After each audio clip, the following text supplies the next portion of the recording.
Assalamualaikum warahmatullahi wabarakatuh. Saudaraku yang dirahmati Allah, sebelum kita mulai kisah ini, jangan lupa tekan tombol subscribe, like, dan nyalakan loncengnya. Semoga setiap sentuhan jari kalian menjadi amal jariah yang membawa kita bersama ke dalam surga Allah yang abadi. Amin ya rabbal alamin. Hari itu, di sebuah biara tua di pinggiran kota Florence, Italia, lonceng gereja berdentang pelan menandai dimulainya hari ibadah. Udara pagi masih dingin, tapi cahaya matahari menembus jendela kaca berwarna, menimbulkan pantulan indah di dinding batu tua. Sister Maria duduk di bangku panjang, memandangi salib di hadapannya. Matanya menatap kosong, seakan ada sesuatu yang sedang ia pertanyakan dalam hatinya. Ia dikenal di biara sebagai biarawati yang cerdas, tekun, dan penuh semangat dalam setiap pelayanan. Setiap minggu, ia memimpin kelas kecil untuk anak-anak, mengajarkan kasih dan iman. Namun di balik keteguhannya, ada keraguan yang diam-diam tumbuh di dalam hatinya, keraguan yang tak berani ia bicarakan kepada siapapun. Malam sebelumnya, ia membaca Alkitab di kamarnya. Namun entah kenapa, ayat-ayat yang dulu terasa hangat kini terasa datar, hampa. Ia menatap salib di depannya, dan dalam hatinya muncul pertanyaan, siapa sebenarnya Yesus yang selama ini kuikuti? Pertanyaan itu sederhana, tapi menimbulkan gemuruh besar dalam batinnya. Ia mencoba menepisnya, tapi semakin ditepis, semakin kuat suara itu terdengar. Seolah ada sesuatu yang menuntunnya untuk mencari jawaban di luar yang selama ini ia yakini. Beberapa minggu kemudian, biara menerima undangan dari Universitas Teologi di Roma. Ada seminar terbuka bertema Yesus dalam pandangan agama-agama dunia. Salah satu pembicara yang diundang adalah seorang profesor dari Timur Tengah, seorang Muslim yang dikenal luas karena pandangannya yang lembut dan ilmiah. Ketika kepala biara membacakan undangan itu, para suster tampak acuh. Namun Maria justru menatap kertas undangan itu dengan rasa penasaran yang sulit dijelaskan. Profesor Muslim, gumamnya pelan, ada sesuatu dalam hatinya yang berbisik, kau harus datang. Hari itu pun tiba, langit Roma tampak cerah, dan gedung universitas dipenuhi ratusan peserta dari berbagai negara. Sister Maria datang mengenakan jubah putih bersih, salib tergantung di lehernya. Di tangannya tergenggam sebuah buku catatan kecil tempat ia biasa menuliskan setiap hal yang ingin ia pahami lebih dalam. Ia duduk di barisan depan, matanya fokus pada sosok profesor yang tengah bersiap di podium. Profesor itu mengenakan jas sederhana, wajahnya tenang, dan senyumnya lembut. Suara takbir kecil terdengar dari beberapa mahasiswa Muslim yang hadir di ruangan itu, lalu sunyi kembali menyelimuti. Ketika mikrofon dinyalakan, suara sang profesor terdengar jernih dan tenang.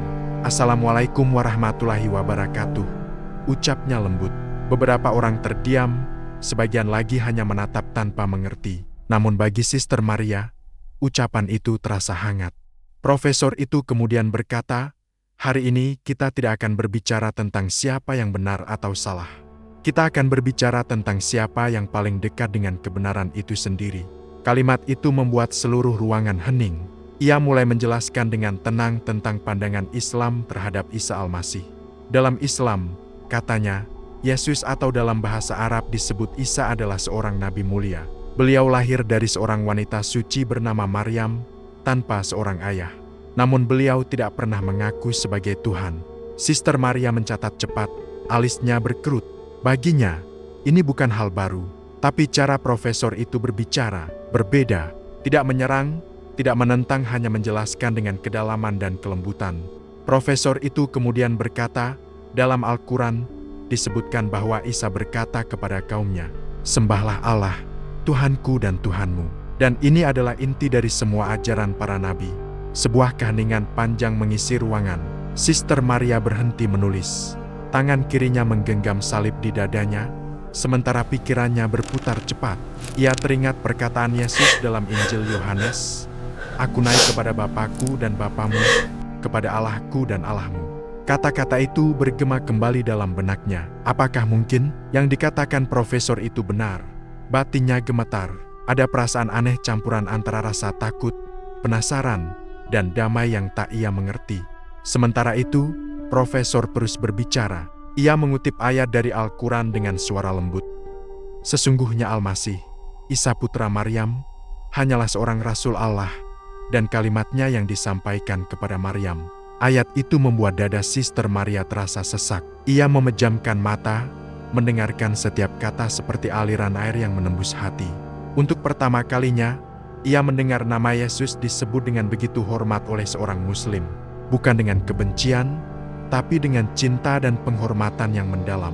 Setelah sesi selesai, para peserta memberikan tepuk tangan. Namun Sister Maria hanya duduk diam. Ia menatap profesor itu dari kejauhan ingin berbicara, tapi lidahnya keluh. Ketika sang profesor beranjak pergi, ia hanya bisa mengikuti dengan pandangan yang tak berpaling. Malam itu, ia tidak bisa tidur.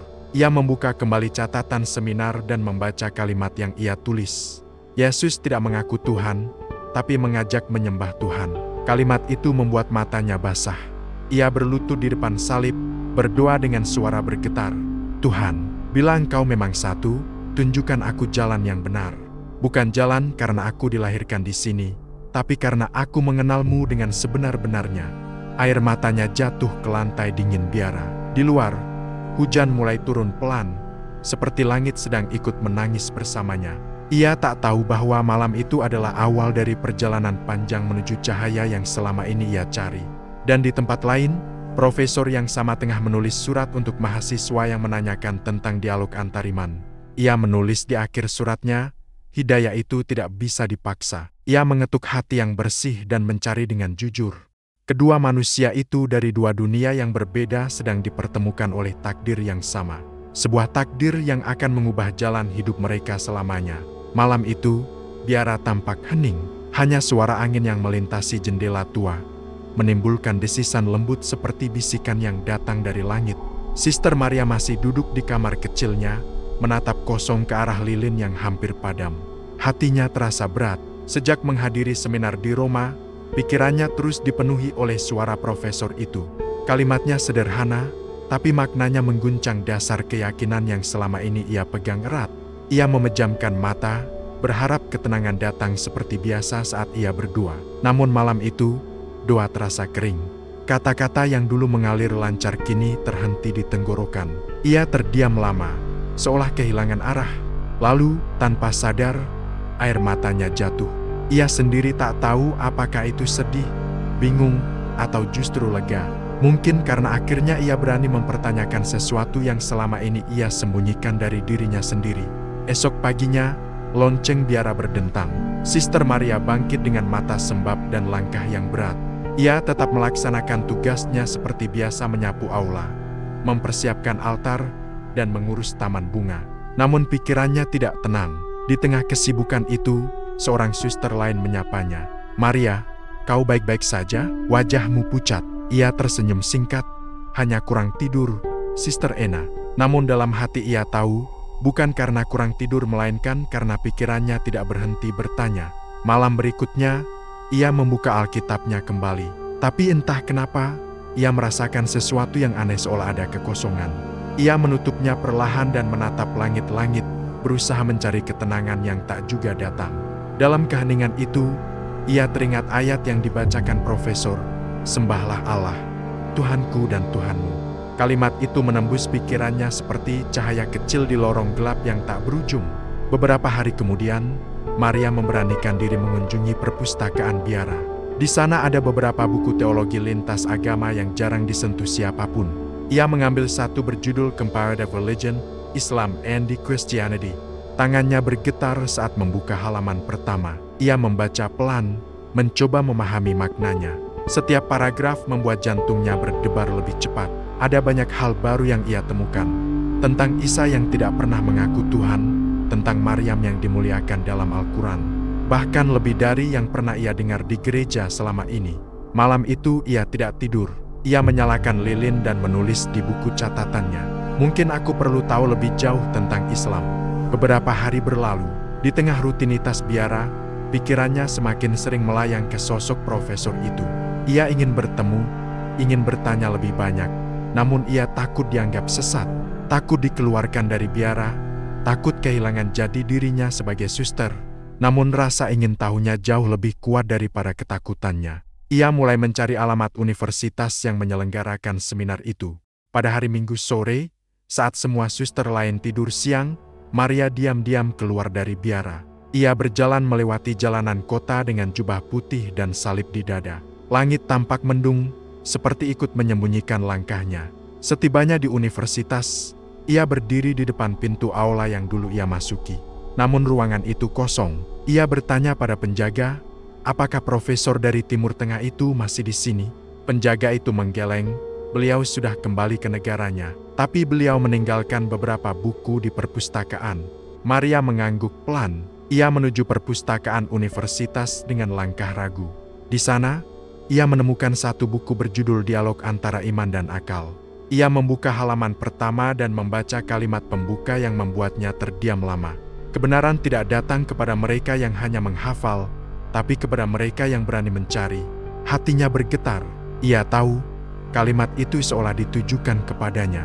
Hari-hari berikutnya, Maria mulai membaca Al-Quran terjemahan diam-diam di bawah cahaya lilin. Setiap ayat terasa hidup. Ia tidak sepenuhnya paham artinya, tapi hatinya tenang. Tidak ada pertentangan, tidak ada kebingungan. Hanya kedamaian yang lembut mengalir di dalam dada.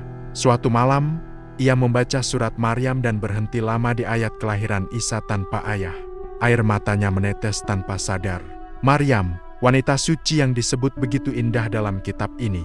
Ia menutup kitab itu dengan hati bergetar. Tuhan, Engkau ada dimanapun namamu disebut. Keesokan paginya, ia dipanggil oleh kepala biara. Maria, beberapa suster melaporkan kau sering menyendiri. Maria menunduk, saya hanya sedang merenung, Maser. Tidak ada apa-apa. Kepala biara menatap tajam. Keraguan adalah jalan menuju kejatuhan. Iblis sering menyamar dalam bentuk pertanyaan. Namun dalam hati, Maria tahu bahwa keraguannya bukanlah bisikan setan, melainkan panggilan untuk mencari kebenaran. Malam itu, ia menangis lagi. Tapi kali ini bukan karena takut, melainkan karena hatinya mulai yakin. Hari demi hari, perubahan dalam dirinya semakin terlihat. Ia lebih lembut dan lebih damai.